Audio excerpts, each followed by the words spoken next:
Hello everyone, welcome to the first interview for Be Elite, and I'm here with my good friend Lewis Chambers.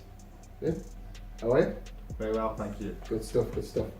Well, we'll just get straight into it really. I've known Lewis for many years now.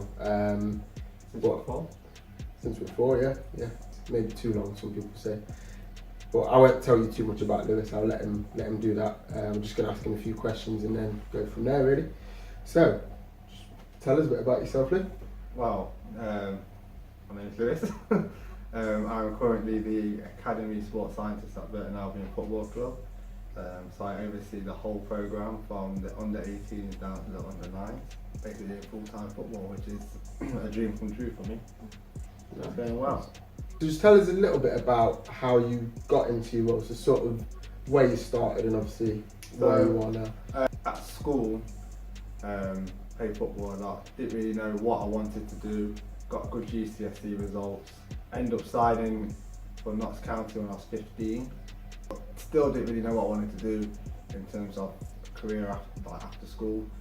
So I applied for sixth form whilst I was still playing at Notts. Just after Christmas, I got told I was going to get a 2-year scholarship. So obviously that then made my decision on what I was going to do after school instead of going to sixth form. So I've done 2-year scholar at Notts, had a great experience there, and then got the dreaded no that I wasn't going to get a professional contract. So during my time there, which obviously to study a BTEC, got a triple distinction, ended up going to Loughborough University, where I graduated from. Took me about a year and a half, 2 years to walk into the role I'm in now. So I've done a lot of volunteering, so I went back to Notts County when I was at uni, getting the experience in there with their sports scientists, fitness coaches, the physios. But then when I finished uni, I felt like I needed something different, a different environment, different club, different challenge. So I went to Burton, used some of my connections to get myself into Burton. Started volunteering in the evenings with the academy, and then that led on to me being asked to come in the daytime, work with the 18s, and it just went from there really. So a lot of graft then? Yeah, a lot of hard work. Yeah, a lot of hard work. From where I started to where I am now, It's been a long road, but it's been a good one. Just from the graph that you said you put in, it shows how passionate you are about doing it. Do you know what I mean? So, yeah, I am passionate. Yeah. I think it's more as well because of the fact that I didn't get something. Yeah. So I want to be able to be there for the lads who are there experiencing the same thing as me. Yeah. I know what it's like and I've been through it myself, and I don't want them to have to experience what I had to experience, and that's being told, no, you're not good enough. Yeah. So just for everyone who doesn't know, what position did you used to play? Well, And were you any good? Wow. So I was a right back / centre half. I was alright, steady Eddie. Oh no! Just check where that ball's going a second. Just have a look at that. Wow. Good. Should I tell them about the game when we played against each other the first time? What, the one when you ended up on crutches? Yeah, the one that ended up on crutches. Can do if you want, but... Well, yeah, I'll It's tell you a nice. little bit about that one. I mean, I was tearing him apart, let's be honest. He was struggling, absolutely struggling at right back. So he decided to snap me, and what did I do? Tore my ligaments in my ankle. Cheers, Lou. I really appreciate it. No, but it's all love. That's football. It's football at the end of the day. What would you say are your main strengths within your role? So what are you best at? I'm passionate. I motivate players very well. I care a lot about the lads, about my job, about how I deliver my role to obviously the players, and I think I've got players' respect. I think the fact that they respect me, they can trust me, which means obviously for me it makes my job a whole lot easier. Especially with players when you're trying to obviously get them fit, working with them in the gym, trying to get them stronger, more powerful. If they can trust what you're doing and they know that you've got their best interest at heart, then obviously it's a lot easier because they'll buy into it a lot more. Yeah, They'll definitely. put the effort in. Definitely. How do you find it working with the youth team players, being from a similar background in playing youth team football? I think it's great. Literally, the lads are a massive reason why I love my job. because it just reminds me of when I was 16, 17, 18. Yeah. Some of the stuff they come out with, it's funny to stand back and watch and listen to some of the stuff they come out with, but they're a good group of lads, that real good group of lads. Some of the nicest lads I've met at that age. They can be a pain in the arse sometimes, but they are a really good bunch. You're doing quite well this season as well. Yeah, so we're currently sitting second. We're a point behind top at the moment, so it's a tight one. But I believe with the lads we've got in that dressing room, the way we plan our weeks and everything, we've got a good chance of winning the league this year, which will be really nice. And hopefully get some of the lads through over the line and get a pro contract, I hope. What would be your biggest advice to give to anyone who's watching that is maybe in a similar position to what we were, coming through a youth team, or even sort of at the under 16s age going into a youth team? What's the biggest piece of advice you'd give them? Hard work, be honest. I think today a lot of young kids, they want what they see on TV, but they don't realise the hard work and graft they have to do for that. So I definitely think hard work's a massive one.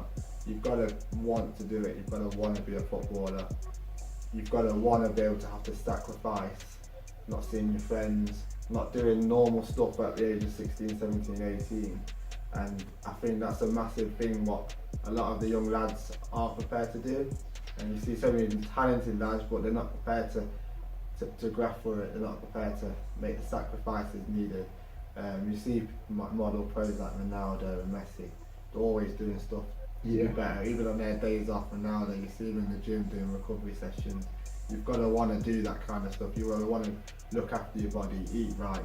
I think that will play a massive part in how far you go. I think it's massive as well, coming from someone who's been through it already, to have that. I mean, hindsight is a very, very powerful thing, and sometimes you look back and you maybe think you've done enough, but then as you start to grow up, you maybe realise, oh, there was that one extra bit that I could have done that day, or for that whole year, or for them 2 years, that can really make the difference. Exactly. Every day goes by really quick, as people know. A week goes by, a month, a year, and one thing you've got to make sure every day you wake up and go to sleep knowing that you couldn't do any more that day. Yeah. Don't let a day pass you by, because that one day you let pass you by could be the difference from someone seeing you playing and taking a chance on you and someone not. Whether that's the gaffer looking at you in your football club, whether it's another team looking at you. You've got to work hard and you've got to weigh heart in your sleeve, and you've got to want to do it. And if you can, and you do that, you'll give yourself a chance, not just in football, but just in life as well. Yeah. And I wanted to ask you, do you find that the players have more or less respect for you because you've been in a similar position? More because I've been in that situation. Obviously, they know I know what it's like. Obviously, I'm only 24. Obviously, I'm still young compared to the other coaches and other people in this industry working the same role as me, or the coaches themselves. Yeah. So sometimes they can talk to me on a different level compared to other coaches, and maybe want to ask advice, personal advice maybe, or just want help in the gym, or just help obviously to get fitter on the pitch. So I do think that helps, and obviously we do have a good relationship. We have a lot of banter with each other, which is always healthy. But the lads also know when it's time to work, and I want them to work hard, they'll work hard. What is your favourite fitness drill? The fact that you love the fitness drills really shows that you love your job. Yeah, I'd say a thing called power runs. Okay. With the lads, it's a good exercise. It's a tough one. But I also enjoy doing some reactive speed work, and then obviously they have to react to whatever I say or whatever I do. Just give us a little breakdown. How would you set So I'll set 2 big cones, about 2 yards apart from each other, about 5 groups. So obviously then there'll be another row to step up after them, and they're in between the cones. So we can either do one where we're facing one way, so the lads are facing one way and all that, and then on my go, it's literally just a figure of 8 round the cones, straight through, about 10 yards sprint past me, nice and sharp. My command, I might shout right, and you have to get round the cone right hand side, back in, it might shout left.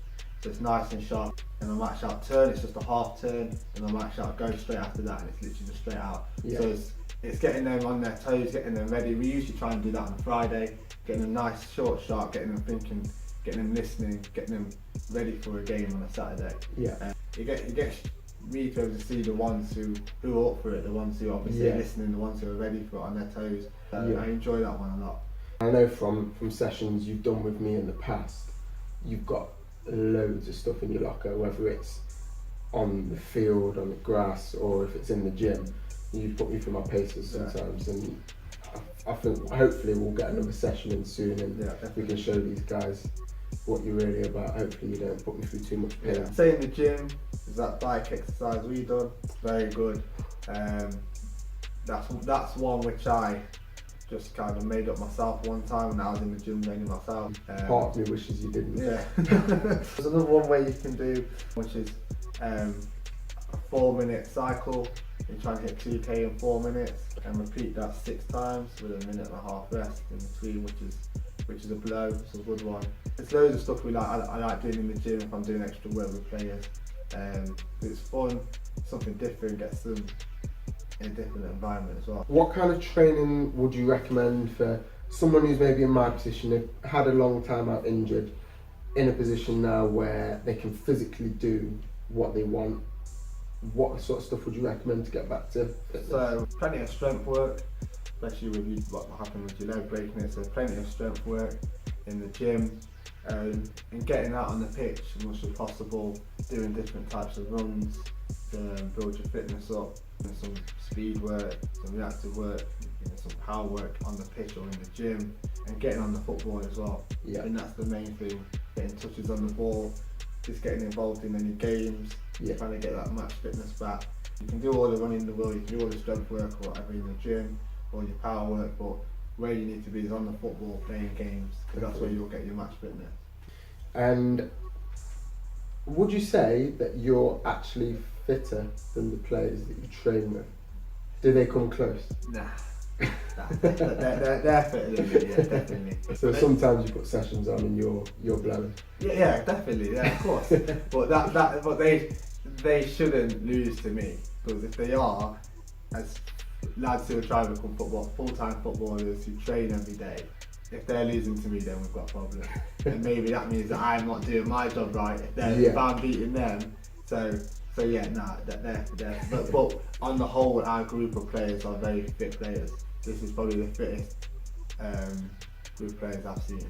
We'll see if you can answer this one, but what would you say is the most embarrassing moment you've had since working as a football coach? Obviously don't say anything that's going to either get you sacked or get you in trouble.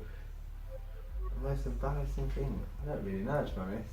He was supposed to have planned for these questions, by the way. I don't think so. As long as you're ready, hey. Hold on, man. Bearing in mind that I'm going to add bloopers to this as well, so I'm going to probably put that on the videos from that. Tie-dye. And what would you say has been your best moment? Well, I think this moment is seeing the hard work you put in with the lads that come into play. For me, I get great satisfaction when we work hard in the week and it comes to the weekend and we breeze past teams very easy at our fitness levels, and you see the lads going all the way to 91, 92, 93 minutes, however long the game lasts, and they're not blowing, and you see the other team struggle. I think they're the moments for me I take very much satisfaction in them. Also, having minimal muscular injuries in football, we have literally hardly any. We've had a hamstring injury twice in 2 years, so we do run a very good injury prevention program, and I think that's very satisfying because it means gives the lads the chance to train and play every day, gives the coach the chance to be able to pick from a relatively fit squad all the time. So it gives him problems, which is good problems, and it also the fact that the more they play, the more they train, the more they enjoy it, and the better chance they give themselves. Putting these programs into place for them, and even strength work with them or working with an individual, and seeing them on a match day then muscle someone off the ball or anything like that, I take great satisfaction in all them kind of things. I'd say it's a whole thing, not just one. Nice, I like that. So just one last question for you, Lou, just to give everyone an idea of how much both the lads actually do and how much you have to do for them. Just give us a breakdown of what a typical week would be for you. It's on a Monday, we train in the afternoons. So we always have a Monday morning meeting as staff. We'll have a weekly meeting, how we want our week to look, how we want to prepare ourselves for the game on Saturday. But we always plan our month a month before, but then we'll go into a lot more finer details for the week. Because things, when we plan the month, things might change when we get to that week in terms of maybe the number of players we have available, or if a game's been rearranged, or if a fixture's been thrown in at the last minute. And then the lads report in, then we go straight into obviously injury prevention work. So on a Monday we look at proprioception and balance work. Then we're out on the pitch, so I'll do a warm up with them, do something nice and bright, something which gets them moving again after having the day off before, so maybe a bit fun. Then they'll train. We always try and obviously make the Monday session a bit more lighter, obviously more of a recovery kind of day, not massively, but something which isn't too strenuous, but also obviously gets them on the football, gets them moving, but nothing too hard. So we obviously make the areas we work in a bit smaller. Then Tuesday we'll expand and go bigger. We're getting the lads to cover a lot more distances. When they're in the possession games, they'll come into me twice and we'll do some physical running. We'll get our work day in that day. Then on a Wednesday we do the same thing again, but we bring the spaces in a bit more, obviously, so it's not as big as what a Tuesday will be. In the afternoon, then players do their gym work, which is obviously all individual based, so it's more tailored to their position specific, with me in the gym, overseeing what they're doing, making sure people are doing the right sets, reps, the right exercises, and making sure their technique's right with everything they do. Thursday they're off, so like college all day, so Saturday off for staff, which is nice. Back in on Friday, and we obviously Fridays for us is a match prep day. We have on the Fridays individual work, so whatever we've tested on, they need to improve on, whether that be their proprioception stuff or some core stuff or some flexibility in the hamstrings or whatever they need. They'll work through the stations, whatever they need to do to improve that. And then out on the grass we'll do a nice good warm up, and we tend to keep our sessions an hour max on a Friday. And then we'll do some like nice reactive speed work, like I said earlier in the video, just to get the lads moving, get the lads thinking and prepared for the game. And then obviously we go for the game on Saturday, hopefully get the 3 points. So we always tailor our week, so we start off light and bring it up in terms of the load. Obviously then we work back down. We are conscious of how much we do, but we make sure when we're working hard. When it's time for obviously a bit more of a chill, we'll chill. And we give them the options of obviously doing recovery stuff like ice baths, foam rolling, stretching, all the rest of it to obviously make sure they recover right. Obviously talking to them about their nutrition, how many hours sleep they're having. So we'll prepare ourselves obviously right throughout the week to obviously optimise performance on a Saturday.